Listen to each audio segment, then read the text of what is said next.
What are some of the biggest challenges you faced in the junk removal industry, and how did you overcome them?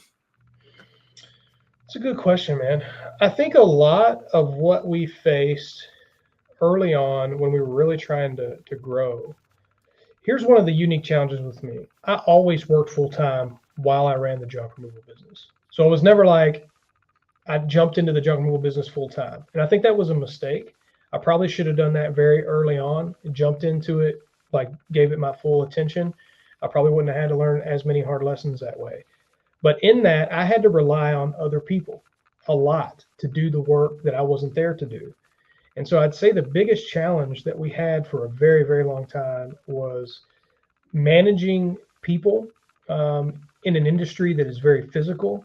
And it's not comfortable a lot of the time, and you have to try to set an expectation of professionalism.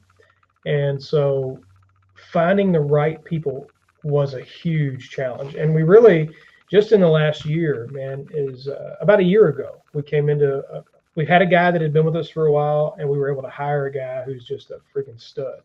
And he has helped us take this thing to the next level. And it's just about having the right people. I would say there comes a time in the business where you're only going to be as successful as the weakest guy on your team is. And one guy can kill your entire team. It can kill the entire um, flow of what you've got going on. And so uh, it took us a while. We finally, it was like I had to have a couple wake up calls, and I was like, look, man, I would rather struggle and walk through the mud and do it all myself than hire a team member who's going to drag us down. And so we really took our time, found the right guy, and man, it's been a game changer for us. And so we're able to build processes around that too now. How do you go about finding the right guy? Do you do background checks? Do you check their driving record? Because, I know with the whole commercial insurance, it's just so expensive. And if you have one or two claims in it, I mean, it could just bring you under. So, how do you go about that process of finding the right person? And then once you do find that right person, do you do training? Like, what's your process behind that? So yeah, the background checks is one thing. I mean, for us though, I would say our two best workers ever have been felons, and so I would first say that we do background checks as long as it's not some kind of child predatory stuff. We're going to let it fly, or it's violent if it's not a violent crime in any way.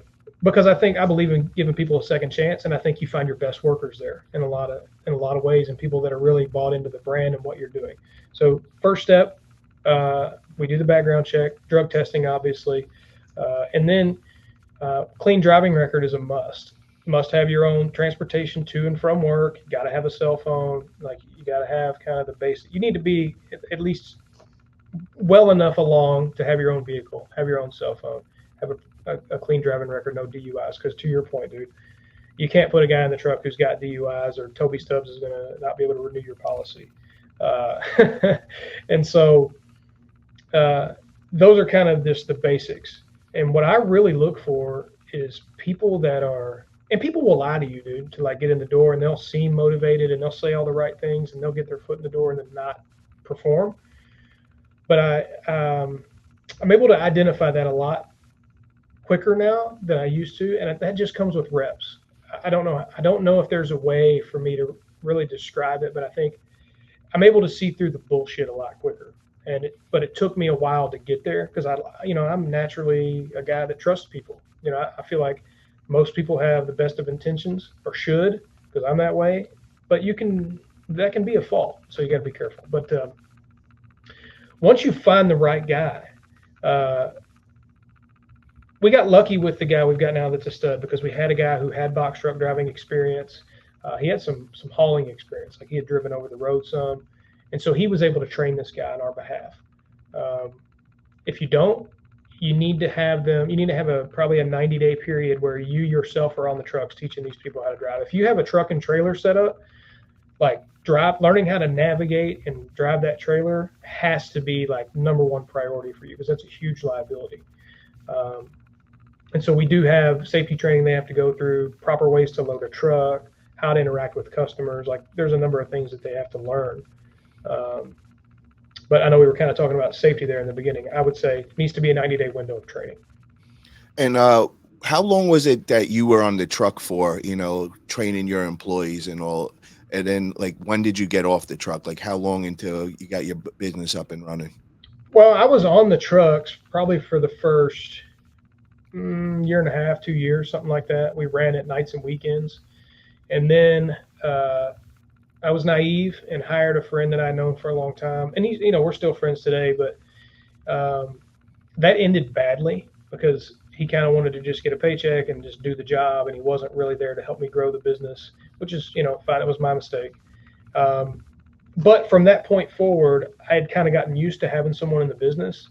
And so I would say around the 2 year mark, I was off the truck, kind of, but I was like filling in on some nights and some weekends. And then my dad he ended up getting cancer, got over the cancer, but he couldn't go back to work. He was a mechanic, and the cancer kind of, he lost a bunch of weight and stuff. He needed something to do. And I was like, well, good news. You can answer phones, you can schedule jobs. And so he started doing that for me. And that allowed me to like start hiring some decent people. And then not too long after that, we hired one guy who's still with us today. And he drives the trucks every day. Older guy, but great. I mean, he shows up to work. He's not late. He doesn't call in very often unless he's really sick. Um, so that was a long way of answering your question, but I would say like a year and a half, 2 years, something like that, of just grinding our asses off. Also, you mentioned Toby Stubbs. I just want to inform everybody. I did a great interview with him. It was last week. You could check it out on my channel. We did the full interview, but I'm also putting clips out. I still got some more clips that I'm going to be releasing and all. And he is the commercial insurance guy for the junk removal business, because junk removal, it's very hard to get commercial insurance. There's very limited companies that actually work with us still. And he kind of just broke into everything. So I definitely suggest everybody get over there, check out the clips that I got out, check out that full interview. It'll kind of enlighten you in different ways to approach that and all. So shout out to Toby Stubbs. Really, really informative interview I did with him as well. Yeah, he's awesome. He saved us so much money on our workers' compensation insurance, and we actually built his website, junkremovalinsurance.com, and we have a really great relationship, man. Toby's a really good dude. Yeah, I'm actually working with him right now. He's helping me try getting commercial insurance. I had a Awesome. couple of little hurdles I had to jump through, and hopefully in the next week or two, we'll get that all ironed out. And, I'll keep everybody informed with it. I would plan on making a video and just kind of explaining everything that I had to go through to get it, because it is very hard in California, very, Oh, very expensive, and very limited companies that you could actually work with. mm-hmm.